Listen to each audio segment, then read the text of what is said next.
Well, here I am attempting an installation of a new dishwasher. This is a Samsung dishwasher and it's replacing a leaking KitchenAid.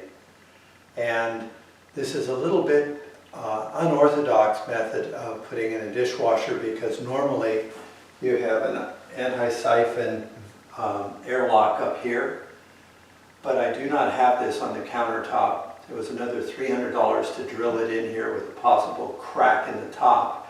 So I didn't want to do that. So I'm going to show you another method that's commonly used to keep dirty dishwasher from siphoning back into your new dishwasher.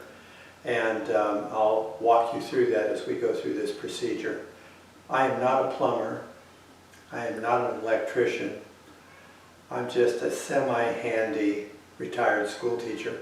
So if you would like to follow along with me, that would be great. Prior to removing the old dishwasher, we have to get it disconnected, and there's basically three things I have to do. The first thing is, you can see back here I have my electrical cord, so I need to unplug it. Now there's no way I can light myself up. The second thing is I have a shut-off valve right here, so I need to turn the water off to the dishwasher. On my particular setup, there's another shut-off valve up here for the sink, so I have one dedicated to the dishwasher. And the last thing I have to do is disconnect the wastewater hose, and that's going right here into the garbage disposal. And instead of going up to that anti-siphon opening in the countertop, what you have to do is you have to loop this up as high as you can, up right underneath the countertop, so that loop in this wastewater disposal channel keeps the water from going and draining directly down into your dishwasher. So we have that loop there and it works just like an airlock. You can see now I have the wastewater hose detached, the electrical plug unplugged, and back here you can see the water supply line has been detached. Those are going to be fed through that hole, so I have some slack behind my dishwasher in order to be able to pull it out. Now if you open up your door on your dishwasher, you're going to notice the only thing that keeps the dishwasher in under your cabinet are these two little screws that are going into the wood underneath your countertop. So those need to be loosened, and then we can begin to pull the whole unit out. Now with these two tiny screws removed, you can see these brackets no longer hold it to the under of the countertop. So I can wiggle this, and you can see it's very light and it slides right out. You can see here the dishwasher has been removed, the floor has been cleaned out, and now I'm going to pivot over here. This is the new unit. And be really careful, follow the instructions on the box. Take it easy with the box cutters because you can slice right through the front of your equipment, and remove all the packaging and lay out the parts. I have all the packaging removed now, and we'll need to go through the directions and see what the manufacturer asked me to do at this point. To give you some orientation, we are on the back side of the machine. This here is the bottom of the machine, and this is the water inlet. Looks like it's made out of nylon material.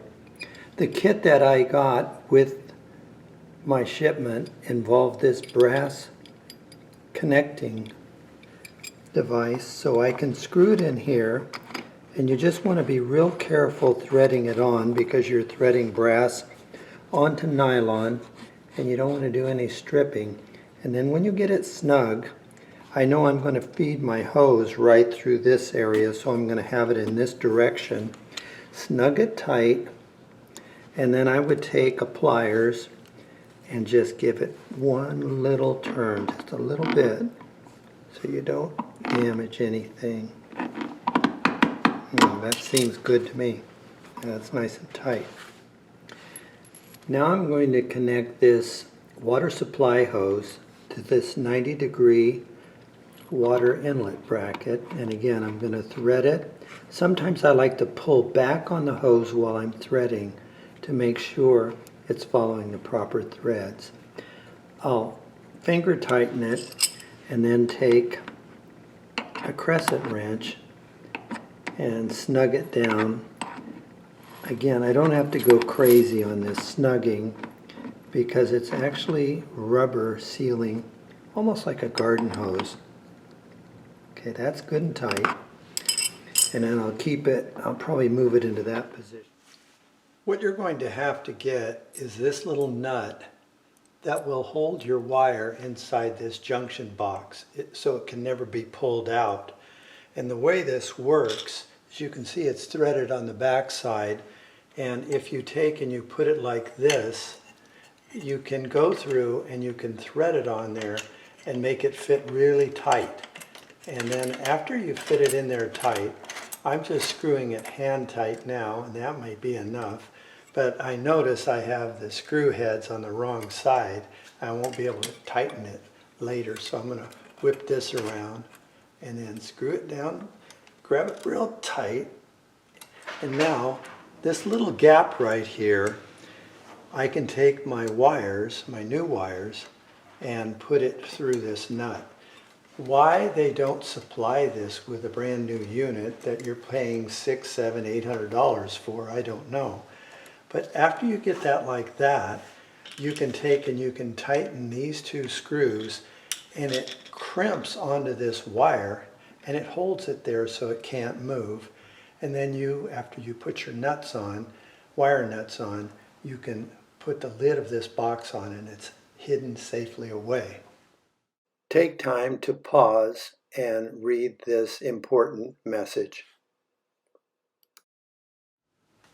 This is probably overkill, but watch how I do this. I twisted my wires on here and I went around clockwise, and then I'm taking black electrical tape and I'm using this to secure the two wires together, because sometimes they will, just a spring-loaded force of those wires will untwist these copper wires.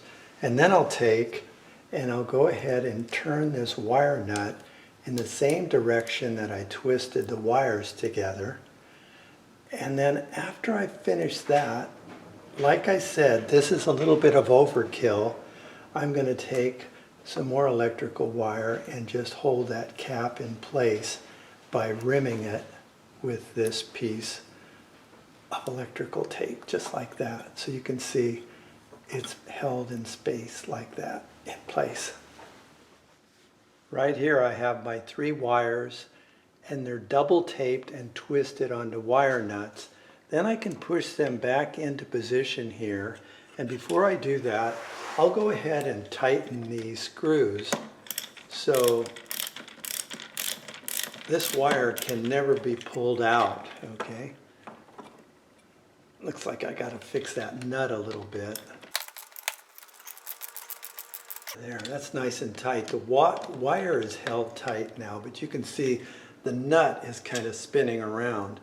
And the way my father taught me how to tighten these is you take a screwdriver and you push it against the bracketed side, and that kind of tightens it. Doesn't have to be super tight, just so it doesn't spin away with vibration. There we go, it's nice and tight. Wire is secured in place. The box door is nice and tight. The wires are safe and put away now for use.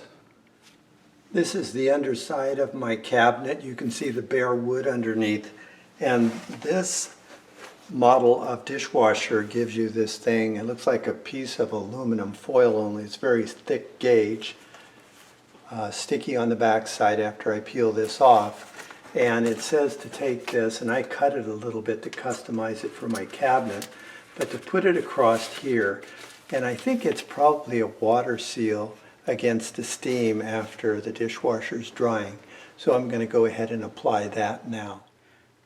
Here's what the end result is of sticking that aluminum up. It's not pretty, but it looks like it's going to be a real nice moisture seal because this particular unit opens the door at the end of the drying cycle and lets some steam out. Now's the time to check to see if the machine is level. You can do that by placing a level right on this front trim, and I can see my bubble is dead center. Another place you can set the level is inside on this vertical piece, and again I can see it is level, so it's level back and forth this way, and it appears to be level front to back, so you can check it in all those. If it is not level, there's adjustment knobs on the front two foot pads that can be adjusted. It looks like they come leveled, but with your individual flooring you may have to make some slight adjustments.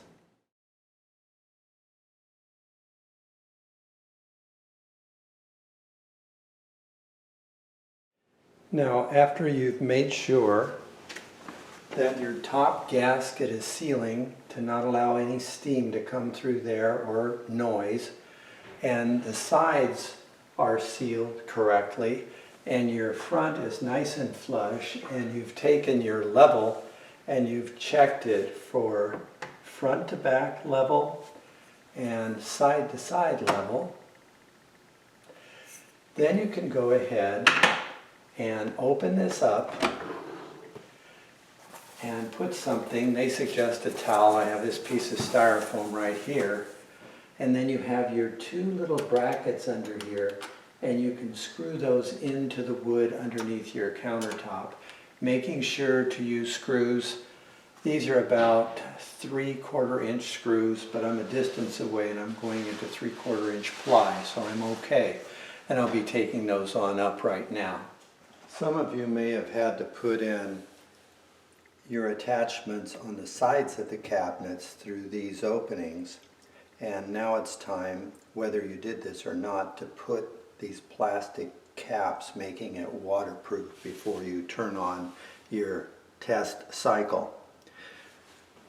It is also recommended that you check, if you put these screws in, to use this measuring device to see if there's any deflection of the cabinet itself, and if there is, you need to make an adjustment on that because it will leak.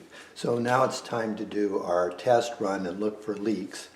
I hope this little video helped you in some way to understand the directions and put this thing into working order.